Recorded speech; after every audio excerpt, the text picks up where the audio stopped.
Boa noite, pessoal. Tudo bom com vocês? Me chamo Anderson Teixeira. Estamos aqui em mais uma aula desse curso básico de filosofia, em especial filosofia quadrante.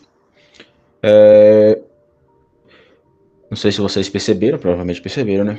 Que eu dei uma pausa. Vai fazer um mês, tem mais de um mês que eu publiquei uma aula, se não me engano, a 13ª aula, onde nós estamos falando das minhas especulações metafísicas, em especial especulações ontológicas. Claro, nem todo metafísico é um ontologista. Só você lembrar novamente lá da ideia de distinção gênero e espécie. Por exemplo, a gente pode encontrar metafísicos que vão trabalhar temas específicos, como por exemplo, tema do tempo, tema do livre-arbítrio, que a gente poderia colocar aí como temas universais. E a gente pode abarcar esses temas dentro de uma esquemática metafísica, sem necessariamente produzir uma ontologia. A ontologia diz respeito a uma sistematização, a um grau ordenado, que é o meu campo. Nem todo ontologista, ou melhor, nem todo metafísico é um ontologista, mas todo ontologista é um metafísico. Tanto que alguns vão dizer que é a mesma coisa. No fim das contas, um ontologista, um metafísico que não trabalha sistematizações, no fundo é tudo a mesma coisa. E eu entendo muito bem porque dizem isso. Acaba se conectando, enfim. Mas vocês sabem que meu campo de atuação, no campo da filosofia, é a metafísica, é a ontologia. Esse é meu campo. Eu tenho trabalhos no campo da sociologia. Para quem não sabe, eu sou formado em sociologia, geografia, tenho assim, algumas especializações em história. Depois eu vou falar um pouco desses temas aqui no meu canal, sobre alguns assuntos ligados à política. Eu pretendo fazer alguns reacts sobre política do dia, mas mais para frente. Mas, de imediato, eu também tenho outros trabalhos. Por exemplo, eu tenho alguns livros sobre sociologia. E tem algumas coisas de para além desse campo mais abstrato, né? Porque a metafísica, a ontologia são campos altamente abstratos. Enfim. Então, dito isso, eu dei uma pausa. Já tem um mês, quase um mês e meio, que eu não publico nada aqui no meu canal. E nós vamos voltar. Eu quero terminar ainda esse ano as minhas especulações metafísicas. Veja, tem muita gente perguntando que tá confuso. Tu tá dizendo que tá bem confuso, eu não tô entendendo nada, tá abstrato. Eu vou tentar aqui elucidar de forma bem simples possível. Eu falei que a metafísica da filosofia quadrante é uma metafísica especulativa. Ou seja, eu só tenho 30 anos, gente. 30 anos não é nada. Acredito que daqui 30 anos, quando eu tiver 60 anos de idade, eu vou estar na maioridade filosófica e produzirei algo mais sólido nesse campo. Isso não nos prende, pelo menos não me prende em produzir algo. A galera leva muito a pé da letra. O Olavo, quando só publica quando tiver 40 anos. Bom, se você tiver uma obra, tiver alguma coisa, tiver algo a dizer, diga. E eu estudo há mais de 13, 14 anos que eu estudo esses temas que eu estou falando aqui na internet, escrevendo, então não estou palpitando, tanto que eu não palpito em outras coisas, porque demanda estudos, demanda leitura, demanda bibliografia. Então, muita gente perguntando, tá confuso. Tente elucidar de modo mais simples o que você está propondo. Veja, é complicado porque, primeiro, são especulações. São especulações. Eu ainda não atingi um grau de demonstrabilidade no sentido dos grandes ontologistas. Eu não cheguei nem perto ainda dos grandes filósofos ontológicos. Mas tem algumas especulações.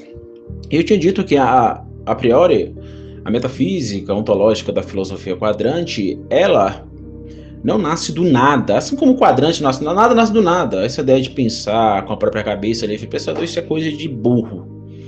O cara que aparece com esse papo, ele pode ter mestrado, doutorado, ele pode dar aulas nas maiores universidades do mundo, foda-se, ele está equivocadíssimo.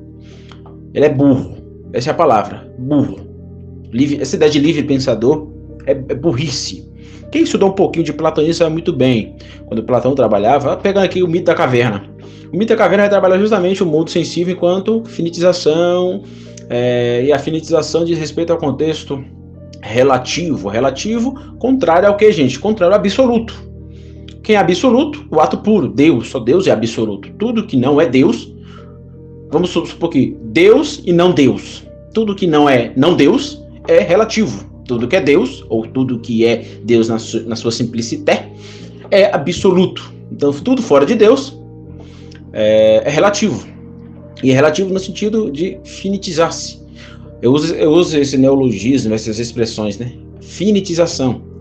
Então, quando a gente olha para o mito da caverna e percebemos lá os infelizes presos na caverna, olhando para o mundo sensível, o mundo das sombras, aquilo quer retratar um ponto muito importante no pensamento platônico, que é a pura verdade. E coaduna, eu já falei isso várias vezes, coaduna aqui com o pensamento cristão, que é a ideia de que a realidade, o mundo que existe é imperfeito no sentido finitizante, não no sentido que é Dao. Muita gente comete esse equívoco. É impossível um cristão ser platônico porque Platão diz que a realidade, a criação é imperfeita. Aí comete outro erro. Dizer que Platão era agnóstico porque ele demonizava a realidade. Quando o cara fala uma merda dessa, eu vejo que ele é burro, ele não estudou merda nenhuma. A gnose, porque tem entre esses católicos aí de Twitter, que no Brasil tá cheio. O cara não aguenta ver nada diferente do que ele tem estudado, tem percebido, tem visto. E já batiza como gnose, né? Gnose, isso é gnose. É assim, eu não entendi a gnose. Anderson, eu não entendi isso que você diz no seu livro. Não entendi o que você disse no seu podcast. Isso é gnosticismo. Burrice, né? Burrice. Ou não existe. Eu não conheço isso, então não existe. O próprio Paulo falava isso, né? A ignorância se tornou um argumento do brasileiro. Ou seja, se eu não conheço, é porque não existe. Mandatários? Que merda é essa? Eu não conheço, nunca ouvi falar sobre isso. Não existe. Então, vamos fugir desses erros. Então, Platão. Você sabe quem é Platão, né? Muito bem. Vou apresentar para vocês. Platão. Platão no mito da caverna. Tá corretíssimo. O mundo sensível, o mundo que você vê, esse mundo que eu falo, que eu uso as expressões, né? Direcionamentabilidade, acatamentabilidade, todos esses conceitos que eu já falei aqui várias e várias vezes.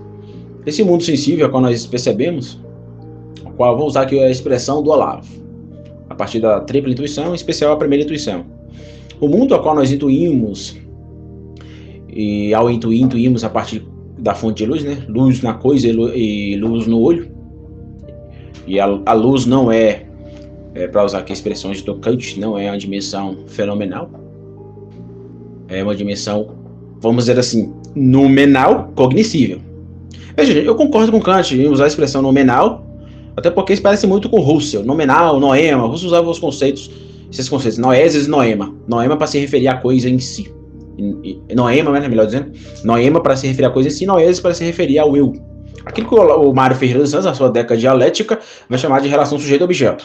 O sujeito que possui uma razão, intuição, conhece desconhecendo, e ao conhecer e desconhecer possui as variantes e as invariantes, e o objeto com atualizações, virtualizações, possibilidades, não possibilidades, e variantes e não variantes. Enfim, então, a ideia aqui do Kant só possui um equívoco, na verdade uma discordância, eu discordo do Kant. Anderson, você está interpretando ele de... Não, eu estou discordando de Kant. Pode ser que apareça algo bonitinho, venha reagir isso aqui, aí eu vou pedir para você ler os meus livros. Ler os meus livros. Não, você está errado porque Kant... é o que mais tem hoje na internet. Você está equivocado e você está errado porque você não interpretou ele assim. A interpretação é dessa forma aqui, é da minha forma. Só que é uma discordância, meu filho. Eu estou discordando de Kant. Eu não estou interpretando merda nenhuma. Eu estou dizendo Kant, a partir daquilo que eu estudei, os pressupostos metafísicos, ontológicos, aquilo que eu venho produzindo, eu discordo com ele dizer que o numenal, a dimensão numenal, a coisa em si, é incognoscível. Não é incognoscível a partir da perspectiva ontológica. Eu vou demonstrar isso depois a partir do Mário, do Olavo e do Hermann Doiver, do porquê o Kant está equivocado nesse conceito aqui. Anderson, você discorda de outras coisas de Kant? Não. E foda-se, eu não estou preocupado em ficar discordando de filósofos. Mas nesse ponto aqui, eu li a Crítica da Razão Pura. Nesse ponto aqui ele está equivocado. E eu posso ler aqui o texto, demonstrar. Pegar o texto aqui e citar literalmente, mas eu não vou fazer isso. Então, eu discordo de Kant, e para mim Kant está errado nessa expressão, nessa expressão conceitual, ou nessa dimensão conceitual do numenal incognoscível. Existe o numenal? A coisa existe, mas ela é cognoscível. É cognoscível a partir da dimensão ontica e ontológica. Enfim, voltando aqui,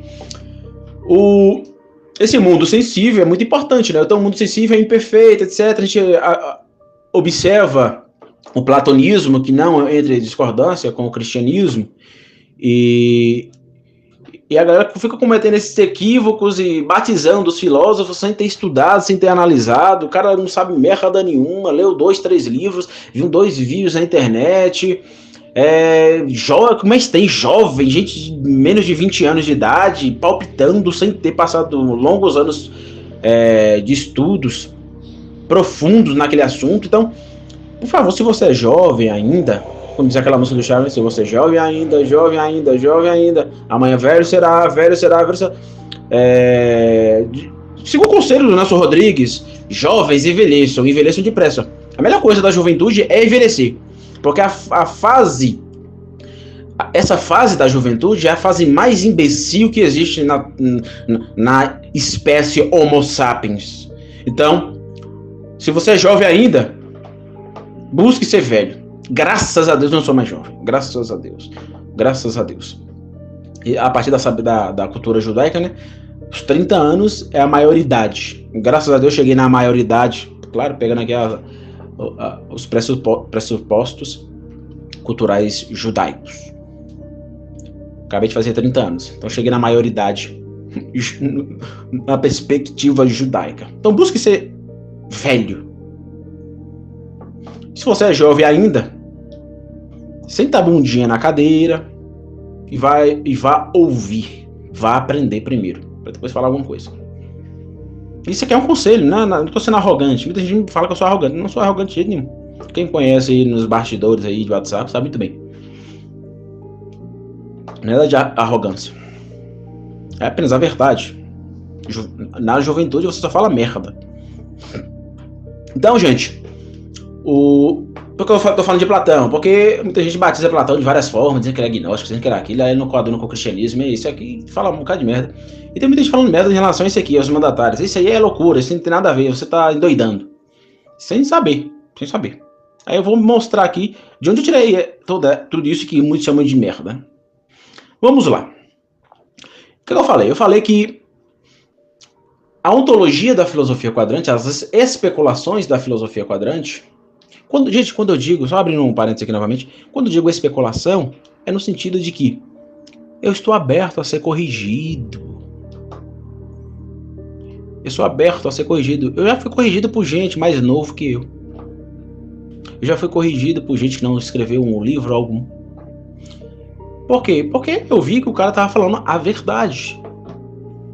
No último episódio eu até me exaltei, porque é justamente isso, estamos buscando a verdade. Eu não tô aqui pra ficar... Aprenda uma coisa, não estude pra querer ficar debatendo na internet, pra querer ser o gostosão intelectual. Busque a verdade. Sabe, vou citar um exemplo, buscar a verdade no sentido de morrer por ela. Se colocar a arma na sua cabeça, você vai defender a verdade, é nesse sentido, meu cabra. É nesse sentido aí. Então, fuja dessas babaquices, mesquinharias, fofoquinhas de internet. Quando for para comprar uma briga futuramente, compre valendo a pena. Mas ficar discutindo para ver quem tem mais inteligência, quem é o mais gostoso, intelectual, fuja disso. Então, fechando esse parênteses aqui, a filosofia quadrante, ontologicamente, ela possui autores que estão enraizados. A ontologia, melhor dizendo, né? Possui autores que estão enraizados nela. Quais são esses autores, Anderson? Você sabe muito bem. Quem acompanha aqui o meu canal sabe muito bem. Hermann Doive, que acredito que é o principal. Gente, o Doive me ensinou a filosofar. Sabe? Aquilo que a maioria dos alunos do Olavo possui em relação ao Olavo, eu possuo em relação ao Doive. O Doive foi libertador para mim. Há 6, 7 anos atrás, quando eu o conheci, ele me libertou filosoficamente. É tanto que eu me identifico como um neo-doiverdiano. Um neo-doiverdiano. Então, eu amo o pensamento do Doive. Eu amo o pensamento do Doive. Ele é aquele filósofo que eu vou levar para a vida toda. Provavelmente eu vou escrever vários e vários livros sobre ele. Vários e vários livros, eu tenho certeza disso. Analisando, indo um pouco além, complementando, muita coisa eu vou produzir a partir do Doive. Se eu for um dia para o ambiente universitário, vai ser para estudar o Doive ou o Mário Ferreira dos Santos. Porque se um dia eu for fazer mestrado, doutorado, tudo isso que a gente conhece, vai ser nesse intuito. Ou estudar o Mário, ou estudar o Hermann Doive. Ou os dois, né? Que é totalmente possível. Eu estou demonstrando isso na filosofia quadrante. Enfim, então, o Mário Ferreira dos Santos, outro pensador que eu também amo de paixão. Mário é excepcional. E eu acredito não, eu tenho certeza. O Mário é muito maior que o Doive, filosoficamente falando. Ah, você vai começar com isso, quem é maior, quem é menor. Claro, você vai comparar Marilena Chauí, que tem o título lá, filósofa, com Aristóteles. Meu Deus do céu, né, gente? Eu vi gente, cara velho, doido. Cara velho. Com barba na cara, professor. Do contexto do Olavo. Nesses institutos, eu não vou citar aqui nomes. Dizendo que isso é coisa de criança. Quem é maior, quem é menor. Meu Deus. Meu Deus, você vai dizer que o título que Marilena Chauí carrega, filósofa, e o título que Aristóteles carrega, filósofo, vocês vão equiparar Marilena Chauí com Aristóteles, pelo amor de Deus. Então é totalmente normal dizer um filósofo é maior que o outro. Ele tem toda hora de estar desenhando a roda. Daqui a pouco falando, o Olavo tem que dançar chanchada aqui. O Olavo eu vi um vídeo dele falando que ele encheu o saco. Ele tinha vontade de escrever um artigo só com essa frase. Vai tomar no cu, vai tomar no cu, vai tomar no cu. Vai tomar no cu, vai tomar no cu, vai tomar no cu. Vai tomar no cu, vai tomar no cu, vai tomar no cu. Porque tu explica, depois desenha a explicação, depois tenta resumir o desenho e o miserável não entende o trem. Não, pelo amor de Deus. Equiparar Marilena Chauí com Aristóteles, meu Deus do céu. Pelo amor de Deus. Então não me venha novamente com isso. Isso é coisa de criança. O cara falando isso. Que é coisa de criança ficar dizendo que um pensador é maior, um filósofo é maior que outro. Pelo amor de Deus, né? Então, dito isso, a minha sentença não tem nada de equivocado, nada de criancice. Eu estudei mais o Doive, né, do que o Mário Ferreira, mas estou em processo de estudos do Mário. Gente, eu li o Mário de modo rápido, vamos dizer assim, né? Li os 10 primeiros volumes, depois tentei ler praticamente tudo que tinha dele lá da fase final, porque tem muita coisa que a gente não tem acesso. E agora estou no processo de ler lentamente. Quando digo ler lentamente, digo de ler, ficar parado numa página, por exemplo, durante 10 dias. Eu tirei esse ano para escrever alguns livros e só para estudar o Mário e ler literatura, gente. Isso que eu fiz esse ano. Eu não fiz mais nada. Fiz mais nada. Li vários livros de literatura, poesia, e li o Mário. Claro, também acompanhei o Olavo, meio do Koff, li alguns livros do Olavo, que lançou esse ano, foram lançados esse ano. Mas o meu trabalho esse ano foi justamente isso. Ler literatura, ler muita poesia. Isso dá o Mário.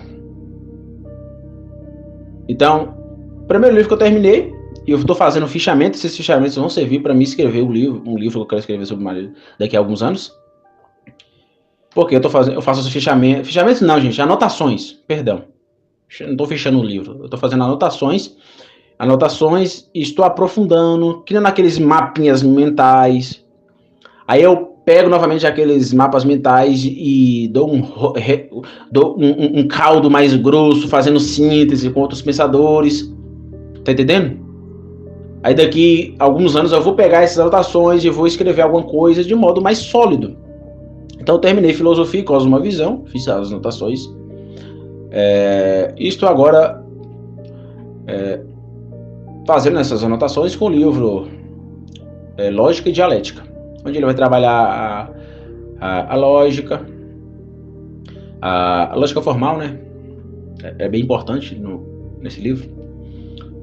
A dialética também é um ponto importante, e claro, a década dialética do Mário. Então, pensei, só o ano de 2004 só foi lendo 2 livros do Mário: Filosofia, Cosmovisão e Lógica e Dialética. Ano que vem, provavelmente, eu vou dar continuidade até chegar em filosofia concreta. E depois eu vou para a fase final. Eu vou pular a fase intermediária do Mário, viu, gente? Eu não vou ler a fase, né, intermediária do Mário agora. Pretendo fazer isso? Pretendo, até porque sociologia é o meu campo de formação. Então o Mário tem muita coisa nesses campos que eu acredito que vai ser importante para mim.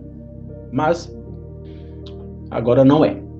Eu estou interessado na parte filosófica. Eu quero ver o peso filosófico do Mário, em especial o peso ontológico metafísico. Então, o Mário é um pensador que eu amo demais. Então ele é outro filósofo que influencia aquilo que eu chamo de os mandatários. Depois do Mário tem o Olavo. Quando eu digo Olavo fenomenólogo. O Olavo que desenvolveu a ideia de círculo de latência, conhecimento por presença, método de confissão, o da contemplação amorosa, tripla intuição. Até o intuicionismo radical, apesar de que eu acredito que eu tenho que tentar compreender melhor esse intuicionismo radical, porque não desceu ainda totalmente a essa ideia do Olavo, mas a tripla intuição tem uns insights importantíssimos que eu acho interessante. Por isso que eu falo que o Olavo é um filósofo ôntico. É um filósofo, quanto a Aristóteles, lembrar da escada de Jacó, é um filósofo ôntico. O Ronald Robson diz isso. Ele registra. Aí eu uso essa expressão, né?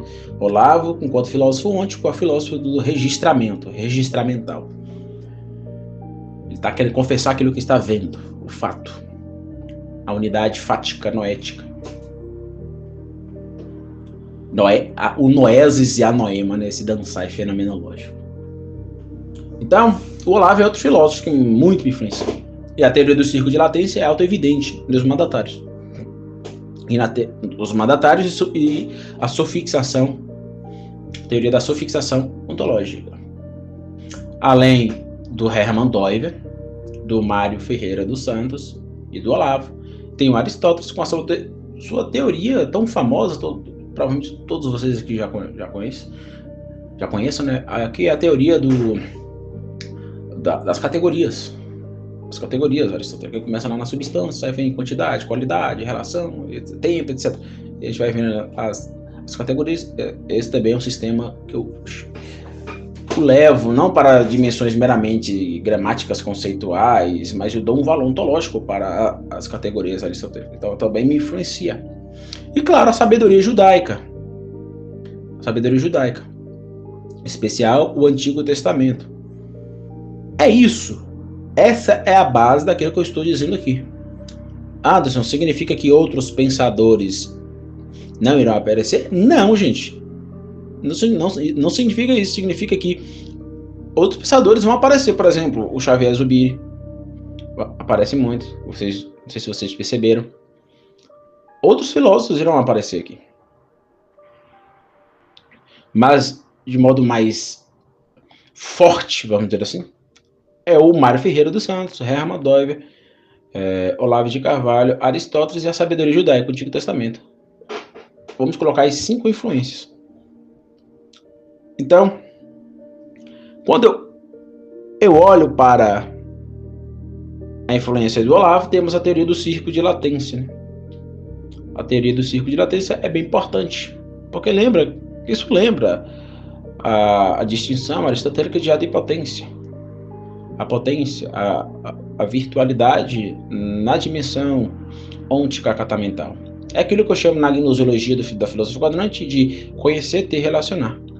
Conhecer diz respeito à dimensão imagética, isso possui influência do São Tomás de Aquino. As imagens no eu, que vai até o objeto fático ôntico. E a dimensão do terecimento é a dimensão fenomenológica sujeito-objeto, onde eu estou, de modo patente, observando o mundo fático, e ao observar o mundo fático, há a dimensão de fonte de luz. A tripla intuição do Olavo, né? Na tripla intuição, especialmente na primeira intuição, nós temos a fonte de luz no olho e luz na coisa. E a partir da primeira intuição do Olavo, eu desenvolvo a ideia de terencimentabilidade acatamental. Gente, o conceito de terencimentabilidade diz respeito a noeses. Vou usar agora expressões russelianas da fenomenologia. Terencimentabilidade diz respeito a noeses. Acatamentabilidade diz respeito a noema, ao objeto, ao não eu. Eu, não eu.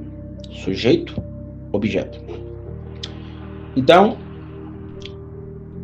quando eu olho para o objeto e terecimento o objeto, eu vou perceber a acatamentabilidade, ou seja, o ato formativo, próter, e a potência materiável, déltera. O ato formativo é a dimensão geometrizante. E essa dimensão geometrizante possui o quê? Possui uma exeidade, uma particularidade. Aqui vai a influência dos Scott. Possui uma exeidade, uma particularidade, uma individualidade que a distingue do outro, em comparação a um outro. Então existe aqui, por exemplo, eu estou aqui com 2 isqueiros nas minhas mãos. 2 isqueiros, um distingue do outro. Tá entendendo? Porque cada um possui uma particularidade, uma exceitas, uma epsidade. Então, ao terencimentabilizar o mundo acatamental, seja ela em um ser ente, ou um ser intermediário, ou ser sujeito, não sei o que é isso. Volta aí alguns vídeos e veja eu falando sobre isso aí. E também tem vídeos mais curtos eu falando dessa tripartição do ser. Então, quando eu olho para algum desses seres, eu vou perceber a acatamentabilidade na primeira. Como diria o Russo, né? Vamos voltar às coisas mesmas e dizê-la na primeira. Tá entendendo? Então, eu vou perceber a estrutura geometrizante, que pitagoricamente nós vamos encontrar na tríade menor, trabalhando o mundo ôntico com as coisas sensíveis, que possuem estrutura geometrizante, ou estrutura geométrica, formas. Veja, eu uso o conceito forma em 2 aspectos. Forma na primeira, no sentido do Russo, né, voltando às coisas mesmas e dizendo na primeira, e no sentido ontológico. Então a gente não pode confundir. Tanto que eu tenho que fazer uma distinção, né? Os pensadores escolásticos fizeram essa distinção. Mas eu acredito que eu tenho que fazer uma distinção aí usando a semântica da filosofia quadrante. Tem forma essencial e forma acatamental. Tá entendendo? Mas ambas as formas elas se completam, existe uma metesis. Porque se eu estou olhando para a forma acatamental desse isqueiro, significa que ela possui uma forma essencial. Leis ontológicas que estrutura essa forma acatamental. Tá entendendo? Ótimo. Então, o que do Olavo influencia? Círculo de latência. Porque quando eu olho para o mundo fático, ôntico aqui agora, onde eu estou registrando, onde eu estou terecendo, não somente conhecendo imageticamente, quando eu olho para esse mundo, onde que eu percebo o círculo de latência, que tanto se antecipa para o futuro, quanto se retrocipa para o passado. Então, quando eu olho para esse isqueiro aqui agora, e terecimento esse isqueiro, e percebo a sua forma acatamental, eu vou perceber que ele possui um passado, aquilo que ficou, um círculo de latência, que eu vou chamar de círculo de latência retrocipante, e também possui um círculo de latência antecipante. E essas possibilidades latentes desse isqueiro, ela pode ser tanto possibilidades. Eu vou tomar o conceito aqui de potência, né? Porque o conceito já nos leva à potência aristotélica. Essas possibilidades podem ser tanto de propriedade ou de acidentes. Eu já expliquei isso aqui também, gente. Muita gente confunde acidente com propriedades. Por exemplo, eu estou com um isqueiro aqui, esse isqueiro ele é uma cor alaranjada. Essa cor não é um mero acidente nesse serente inanimado, artefatal, modelado. Essa cor alaranjada é uma propriedade desse artefato inanimado. Tá entendendo? Acidente eu estou com ele nas minhas mãos. Vou colocar ele em cima do meu notebook. Vou colocar ele em cima do livro aqui, o Catecismo da Igreja Católica. Vou colocar ele aqui em cima, vou jogar ele no chão. Joguei ele aqui no chão. E são acidentes. Eu já falei sobre isso, né? Quer ver como você é um nada perto da realidade? Tente esgotar os acidentes. Tente esgotar os acidentes de qualquer objeto inanimado, por exemplo. Pegue uma pedrinha aí qualquer e tente esgotar os acidentes dessa pedrinha. Faça esse exercício e você vai ver como você é um nada. Como diz o Chesterton, louco não é o homem que perdeu a razão. Louco é o homem que perdeu tudo, exceto a razão. Então o homem racional acha que pode esgotar a realidade. O homem moderno, a ciência, vai nada. A ciência, o que a ciência capta de um objeto é um peido. O que a filosofia capta da realidade é uma fagulha. É um nadinha. Perto daquilo que Deus esgota. Porque Deus esgota a realidade. Ontico e ontologicamente. Deus esgota todos os acidentes, gente. Para tu saber quem é Deus, Deus esgota todos os acidentes desse isqueiro. Nada escapa dele. Nada. Mas eu não.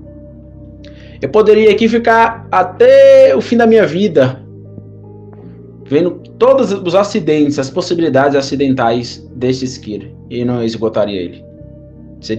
Isso é impossível. É impossível. E quem discorda, me demonstre. Vai ter que esgotar, né? Todos os acidentes de qualquer objeto.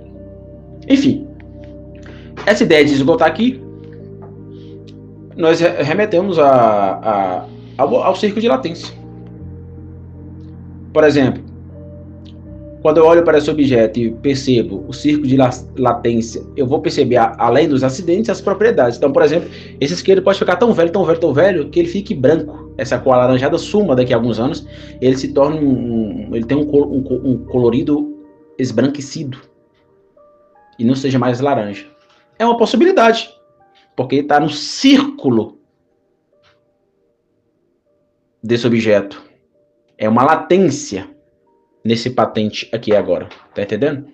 Então o conceito de círculo de latência é muito, muito, muito importante, porque eu vou tentar dar um valor ontológico para essa ideia do Olavo naquilo que eu chamo de sufixação ontológica, que também é vamos dizer, um continuar daquilo que o Mário apresentou no seu livro Ontologia e Cosmologia, que é a teoria da prefixação ontológica. Se há um prefixo, eu uso até essa simbólica, né? Se há um prefixo alfa, tem que ter um sufixo ômega, um começo e um fim. Claro, um fim esgotante? Não, gente. Nenhum sistema de ontologia esgotará a realidade. O Mário não esgotou a realidade. O Aristóteles não esgotou a realidade. O Platão não esgotou a realidade. Agostinho, ninguém esgotou a realidade. Então, é o meu modo de filosofar.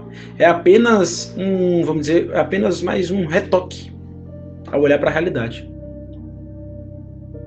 Na busca da verdade. Ajudar outras pessoas na busca pela verdade. E isso vai continuar. Por isso que a filosofia sempre existirá. Sempre existirá. Nunca deixaremos de ter filósofos. Nunca. Acredito que isso nunca irá acontecer. Sempre. Deus sempre levantará gente buscando a verdade. Há sempre os remanescentes, né? Então, do Olavo temos isso. Do Mário, gente, nós vamos ter, além da teoria da prefixação, lembra lá? Existe o prefixo, existência, e esse prefixo recebe prefixações cronotópica, na ordem do tempo cósmico. Tempo cósmico aqui, gente, é expressão do Doivre, né? Porque para o Doivre, o tempo cósmico fura todas as leis ontológicas da realidade. E eu aplico esse tempo cósmico na década sagrada do Mário e nas categorias do Aristóteles, para quem não sabe. Então, o tempo, ele não é meramente um aspecto ou uma lei ontológica. O tempo, ele é macro, porque o tempo, ele fura todas as dimensões da realidade, ele é penetrante. Por isso que é bem complicado lidar com o tempo. Lembra do Agostinho? Ele disse, né? Eu sei o que é o tempo, mas quando me perguntam o que é o tempo, já não sei. Por quê? Porque o tempo ele é macro, ele é cósmico. O tempo não é meramente tempo do relógio. Por exemplo, vou usar aqui um exemplo a partir do Doivre sobre o Mário Ferreira dos Santos. Eu acredito que é uma interpretação minha na filosofia quadrante, novamente. Antes que apareça aqui algum ferreiriano aí dizendo, não, você interpretou o Mário Ferreira, porque tem também, interpretou o Mário Ferreira dos Santos aqui. Mário nunca disse, não estou falando isso não, meu filho, eu estou interpretando. Novamente eu vou repetir. Eu estou produzindo algo que eu batizei, não sei se vocês aí são críticos, conhecem, de filosofia quadrante. Entendeu? Ponto, né? Então, eu pego essa ideia do tempo cósmico e aplico também na década sagrada. Então, existe um tempo unitivo, um tempo opositivo, vou escrever sobre isso depois. Um tempo positivo, um tempo relacional, um tempo interaturante, a reciprocidade, né? O yin e yang, o passivo e o ativo, o ativo no passivo e o passivo no ativo. O tempo de proporcionalidade, um tempo formal, ou seja, um tempo concreto. Um tempo harmonial, um tempo evolucional, um tempo superacional, um tempo integracional e um tempo transcendental, que seria a emanação de Deus. Aí vem nosso grande prontinho, a emanação do primordial de Deus, do Pai, sobre a dimensão cronotópica. É a ação dele. Se tudo começou nele, tudo volta para ele, porque ele é o supremo bem. E isso possui uma ordem temporal. Eu poderia também falar do tempo substancial, consequentemente, a quantidade temporal, a qualidade temporal, a relação temporal, o lugar temporal. O Aristóteles ele usa o tempo no sentido de categorizar o tempo, né? Só que eu acredito que é um equívoco aqui. Tempo não é uma categoria, não é um aspecto, ele é cósmico. Mas a gente poderia falar do tempo de estado, do tempo habitual, a ação do tempo, o tempo enquanto paixão. Só para a gente citar aqui o exemplo. E claro, isso também reverbera, e o Doyle fez isso, né? Nos aspectos modais. Há um tempo numeral, tempo espacial, tempo cinemático, tempo físico, tempo biológico, psicológico, tempo lógico, tempo tecnológico, tempo histórico, tempo linguístico, tempo social, tempo econômico, tempo estético, tempo político, ou tempo crático, né? Tempo jurídico, tempo ético, tempo litúrgico, tempo pístico, fé. E que todos os sistemas de ontologia eu posso usar a ideia do Dove de tempo cósmico e percebê-los, essas leis ontológicas, a partir dessa dimensão do tempo cósmico. Então isso é bem interessante de se fazer. Então, futuramente eu vou produzir algo em relação a isso aqui, o tempo cósmico nos sistemas ontológicos aí dos filósofos que me influenciam. Então, eu já falei aqui, né? Então, as categorias que começam na substância, a década sagrada que começa na unidade e os aspectos modais que começam na dimensão numérica são atravessados pelos tempos. E essas leis ontológicas aqui vão dar base para aquilo que eu chamo de os mandatários. Tá entendendo? Então, isso é muito, muito, muito importante. Enfim, feito esse esclarecimento, porque eu acho importante, gente, a gente sempre voltar àquilo que a gente está produzindo, sintetizar, explicar novamente, como uma espécie de esfera, né? Sempre tá voltando, para a gente não perder o fio da meada.